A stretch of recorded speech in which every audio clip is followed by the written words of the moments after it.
सुभद्रा हरण और अभिमन्यु एवं प्रतिविंध्य आदि कुमारों का जन्म।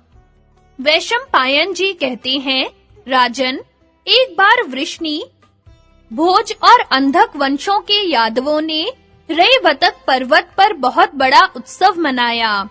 इस अवसर पर ब्राह्मणों को हजारों रत्न और अपार संपत्ति का दान किया गया।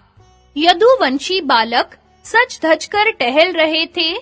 अक्रूर, सारण, गद्द, भब्रू, विदुरथ, निषट, चारुदेशनु पृथु, विपृथु, सत्यक, सात्यकी, हार्दिक्य, उद्धव, बलराम तथा अन्य प्रधान यदुवंशी अपनी-अपनी पत्नियों के साथ उत्सव की शोभा बढ़ा रहे थे। गंधर्व और बंधीजन उनका विरत बखान रहे थे। गाजे बाजे, नाच तमाशे की भीड़ सब ओर लगी हुई थी। इस उत्सव में भगवान श्री कृष्ण और अर्जुन भी बड़े प्रेम से साथ-साथ घूम रहे थे। वहीं श्री कृष्ण की बहन सुभद्रा भी थी। उसकी रूप राशि से मोहित होकर अर्जुन एकटक उसकी ओर देखने लगे। भगवान कृष्ण ने अर्जुन के अभिप्राय को जानकर कहा कि क्षत्रियों के यहाँ स्वयंवर की चाल है, परंतु यह निश्चय नहीं कि सुभद्रा तुम्हें स्वयंवर में वरेगी या नहीं, क्योंकि सबकी रुचि अलग-अलग होती है। क्षत्रियों में बलपूर्वक हर कर ब्याह करने की भी नीति है। तुम्हारे लिए यही मार्ग प्रशस्त है। भगवान श्री कृष्ण और अर्जुन ने यह सलाह करके अनुमति के लिए युधिष्ठिर के पास दूत भेजा। युधिष्ठिर ने हर्ष के साथ इस प्रस्ताव का अनुमोदन किया। दूत के लौट आने पर श्री कृष्ण ने अर्जुन को वैसी सलाह दे दी। एक दिन सुभद्रा ने रैवतक पर्वत पर देव पूजा करके पर्वत की प्रदक्षिणा की। ब्राह्मणों ने मंगल वाचन किया। जब सुभद्रा की सवारी द्वारका के लिए रवाना हुई, तब अवसर पाकर अर्जुन ने बलपूर्वक उसे उठाकर रथ में बिठा लिया और सुवर्णमय रथ से अपने नगर की ओर चल दिए। सैनिक सुभद्रा हरण का यह दृश्य देखकर चिल्लाते हुए द्वारका की सुधर्मा सभा में गए और वहां का सब हाल कहा। सभापाल ने युद्ध का स्वर्ण जटित डंका बजाने का आदेश किया। वह आवाज सुनकर भोज, अंधक और वृष्णि वंशों के यादव अपने जरूरी काम-काज छोड़कर वहां इकट्ठे होने लगे। सभा भर गई। सैनिकों के मुख से सुभद्रा हरण का वृत्तांत सुनकर यादवों की आंखें चढ़ गईं। उन्होंने अपने इस अपमान का बदला लेना ही निश्चित किया।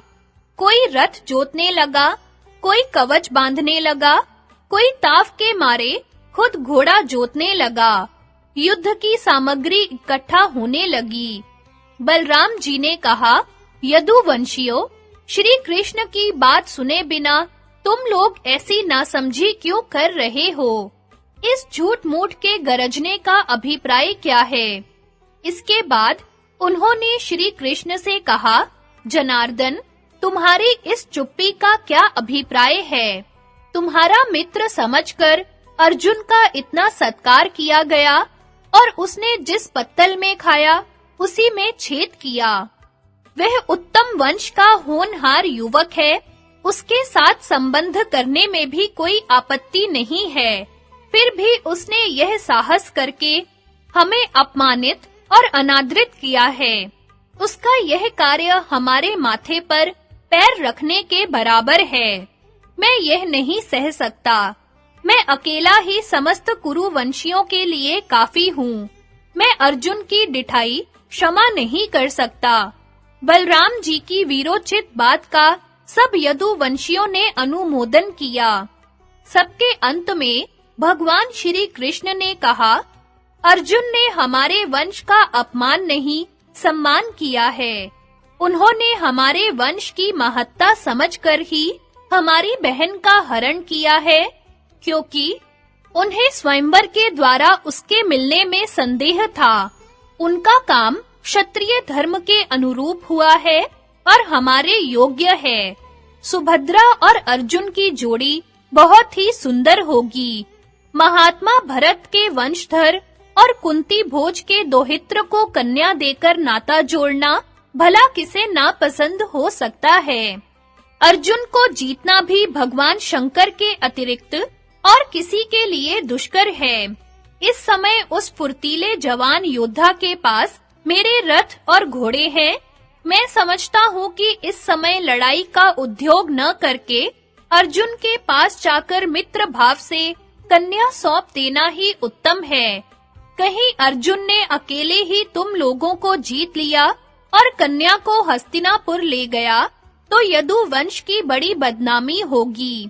यदि उससे मित्रता कर ली जाए तो हमारा यश बढ़ेगा। सब लोगों ने श्री कृष्ण की बात मान ली। सम्मान के साथ अर्जुन लौटा लाए गए। द्वारका में सुभद्रा के साथ उनका विधि पूर्वक विवाह संस्कार संपन्न हुआ। विवाह के बाद वे 1 वर्ष तक द्वारका में रहे और शेष समय पुष्कर क्षेत्र में व्यतीत किया। 12 वर्ष पूरे होने पर वे सुभद्रा के साथ इंद्रप्रस्थ लौट आए। अर्जुन ने नम्रता के साथ अपने बड़े भाई युधिष्ठिर के चरणों में नमस्कार करके ब्राह्मणों की पूजा की। द्रौपदी ने उन्हें प्रेम भरा उलाहना दिया और उन्होंने उसे प्रसन्न किया। सुभद्रा लाल रंग की रेशमी साड़ी पहनकर ग्वालिन के वेश में रनिवास में गई। कुंती के चरण छुए। सर्वांग सुंदरी पुत्र वधू को देखकर कुंती ने आशीर्वाद दिया। सुभद्रा ने द्रौपदी के पैर छूकर कहा कि बहन, मैं तुम्हारी दासी हूँ। द्रौपदी ने प्रसन्नता से भरकर उसे गले लगा लिया। अर्जुन के आ जाने से महल और नगर में प्रसन्नता की लहर दौड़ गई।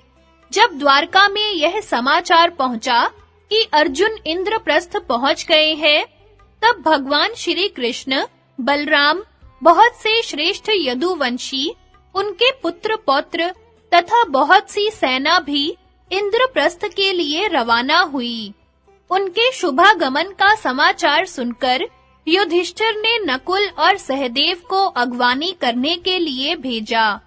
सारा इंद्रप्रस्थ झंडियों और फूल पत्तों से सजा दिया गया। सड़कों पर छिड़काव कर दिया गया। चंदन और अगर की सुगंध चारों ओर फैल गई। श्री कृष्ण और बलराम ने राजभवन में पहुंचकर सबके साथ प्रणाम, आशीर्वाद आदि उचित व्यवहार किया। सबकी यथा योग्य आवभगत की गई। भगवान श्री कृष्ण ने सुभद्रा के विवाह के उपलक्ष्य में बहुत सा दहेज दिया। किंकणी जाल मंडित 4 घोड़ों से युक्त चतुर सारथी सहित सुवर्ण जटित 1 सहस्त्र रथ, मथुरा देश की दुधार एवं पवित्र 10,000 गौएं, 1,000 स्वर्ण भूषित सफेद रंग की घोड़ियां, सधी हुई तेज चाल की 1,000 बढ़िया खच्चरियां, सब प्रकार से योग्य सहस्त्र दासियां, 1,00,000 घोड़े और कीमती कपड़े तथा कंबल भी दिए तथा 10 भार सोना और 1,000 मदमत हाथी दिए गए। युधिष्ठिर की संपत्ति बढ़ गई। सब लोग राजभवन में रहकर आमोद प्रमोद करने लगे। पांडवों के आनंद का ठिकाना न रहा। यदुवंशी तो कुछ दिनों तक वहां रहकर द्वारकापुरी चले गए, परंतु भगवान श्री कृष्ण कुछ समय के लिए अर्जुन के पास इंद्रप्रस्थ में ही रह गए। समय आने पर सुभद्रा के गर्भ से एक पुत्र उत्पन्न हुआ। उसका नाम अभिमन्यु रखा गया। उसके जन्म के अवसर पर युधिष्ठिर ने 10,000 गौएं, बहुत सा सोना और रत्न, धन आदि का दान किया। अभिमन्यु पांडवों को, श्री कृष्ण को और पुरवासियों को बहुत प्यारे लगते थे। श्री कृष्ण ने उनके सब संस्कार संपन्न किए। वेदा अध्ययन के बाद उन्होंने अर्जुन से ही धनुर्वेद की शिक्षा ग्रहण की। अभिमन्यु का अस्त्र कौशल देखकर अर्जुन को बड़ी प्रसन्नता होती। वे बहुत से गुणों में तो भगवान श्री कृष्ण के तुल्य थे। द्रौपदी के गर्भ से भी 5 पांडवों के द्वारा 1-1 वर्ष के अंतर पर 5 पुत्र उत्पन्न हुए।